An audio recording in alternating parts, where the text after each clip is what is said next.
Iba na ang market ngayon at kailangan nga ay maging skilled tayo na ma-market natin ang ating mga sarili online sa halip nga na mga traditional na kailangan ay magtapos ka ng college course tapos meron ka ng trabaho. Maraming ang tao ngayon na ay nagtatapos ng mga college courses na wala din silang trabaho. Kaya nga ang sinasabi ko ay dapat makiayon tayo sa merkado sa ngayon. Aralin natin kung ano yung market sa ngayong internet or modern information age para maging mahalaga tayo sa market at meron tayong business. At konektado rin dito ay makakabili nga tayo ng mga materyales na magagamit natin sa araw-araw nating mga pangangailangan at lalo na tungkol sa business. Maraming business kasi sa dating panahon kailangan mo pa mag-sourcing sa malayong lugar or maghanap ka sa phone book ng mga contact details tapos magtatawag ka pa. Mahirap maghanap ng supplier sa unang panahon pero dahil nga sa internet ngayon ay pwede ka na makakuha ng supplier sa iba-ibang mga materyales. Dumirekta ka na sa tindahan nila tapos bumili ka. Pwedeng buy and sell or kung ano man yung negosyo mo na kailangan mo ng materyales. Tapos yun, makakagawa ka na ng negosyo na hindi nga nagagawa sa unang panahon. Ngayon ay pwede nang gawin yun, kapatid. Kailangan lang talaga natin aralin kung ano yung mga pangangailangan sa paligid natin dun sa physical space na pinagtitirhan natin or kahit sa ibang lugar dahil nga ang oportunidad natin ay hindi na tayo limitado sa kung ano ang physical na lugar na pinagtitirhan natin.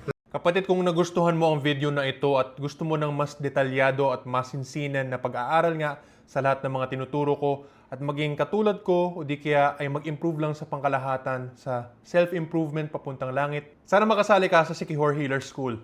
Ito ang exclusive membership site ko na may bayad ayon sa level ng membership na gusto mong i-avail. Sana magkita-kita tayo sa loob ng Sikihor Healer School. Salamat po at God bless.